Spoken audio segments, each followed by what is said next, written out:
Alright, ski boot heaters. Now, I haven't really gone over boot heaters much because I really do sort of have a love-hate relationship with them. They can be such a great thing to have on those super cold ski days, but they can also be a real pain in the ass when it comes to their day-to-day use.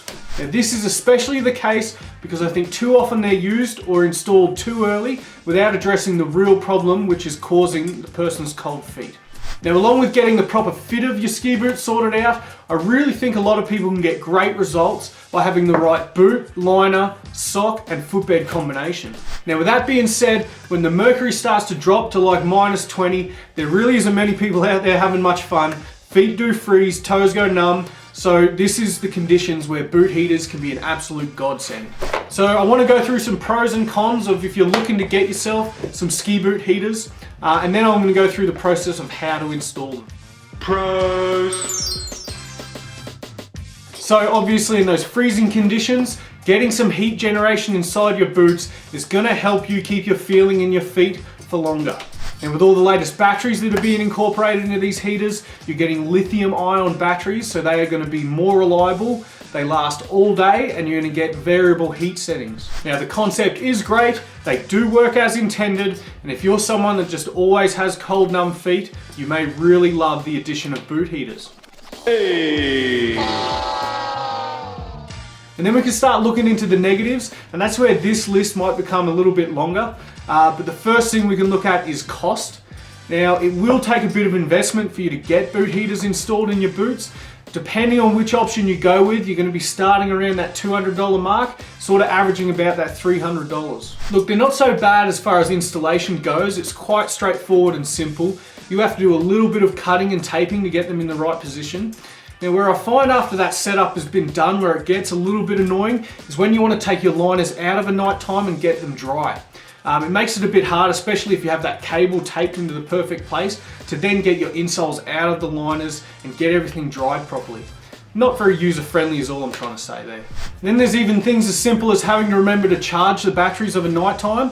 Now, this is something that's probably just me that was the problem, but just showing up in the morning and having forgotten to charge the batteries.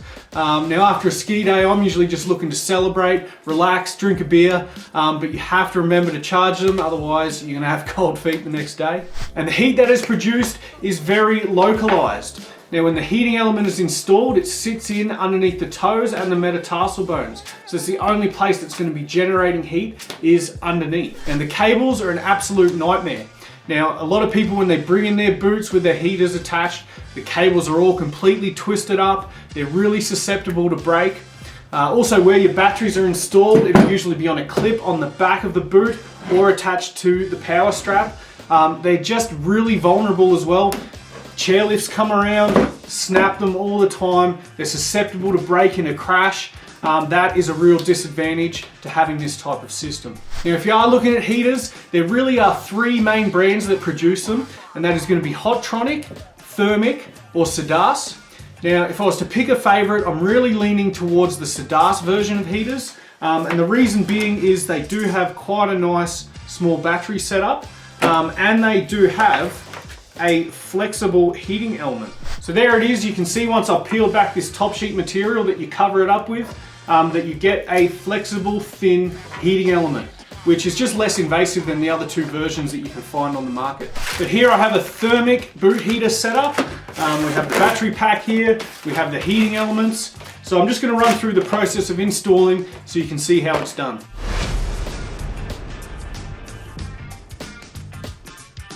So you can have your footbed. We're going to take out our heating elements.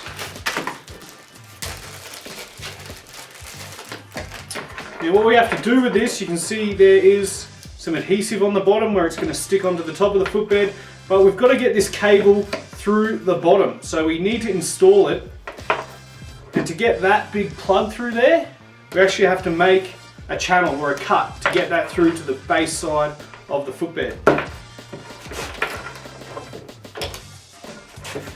So if you get your positioning right where you want it to be,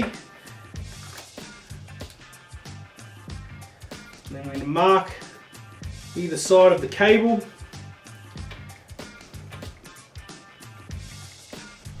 So considering we have to make a pretty decent opening to get that plug through the footbed, You can either use a utility knife. One thing I find does the job a bit quicker is to get the proper size chisel, give it a good hit. Then the other side.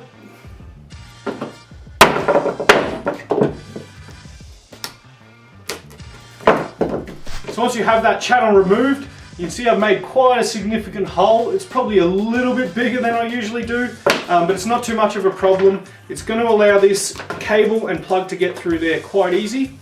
And if you've got it in the right spot, the element is going to cover most of that hole anyway, and it's really going to stop there being any problems with that cable being impeded upon as it runs through the base of the footbed anyway. So it's not necessarily a bad thing. Don't go too crazy, but enough to get it through there without too much of a fight.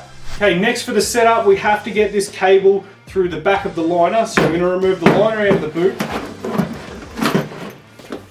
Okay, and then we need to run this cable out through the back of your liner. Now, some liners already have a stitched in little window that you can just make the cut to. This one doesn't. For placement, I like to do it just to the side on the outside of the heel. And again, you just want to make a cut that's just big enough to get that cable plug through without too much of a battle. Then in your pack also, you do get your cambrel material, and this is adhesive backed. It's going to stick over the top of your footbed, so then that gives you the barrier between your foot and that element, so you're not directly standing on it.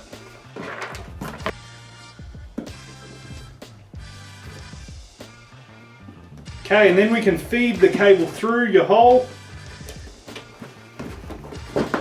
Footbed's in place in there, and that cable now runs up the back of the liner.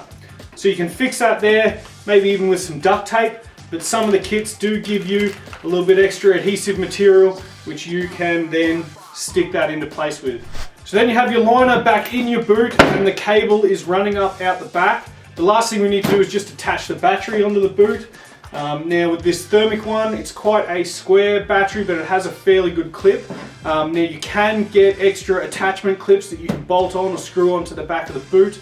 I find usually the best place to attach these is just going to be to the inner part of the power strap. And the reason being is that's where you're going to find the least interference, less likely to take a hit from the back from a chairlift or get knocked in a crash if you fall over. So that's really the best placement. Install your cable, and then from there you could even fold the cable up, get it with some tape, maybe a zip tie, anything just so you don't have a lot flapping around in the breeze. But from there you should be pretty set.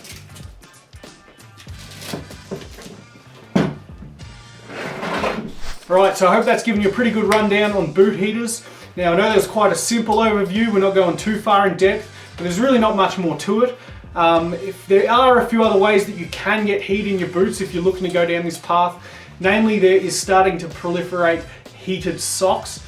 Those bad boys are also pretty expensive. Expect to pay about 300 bucks for a set of those if you don't want big chunky batteries attached.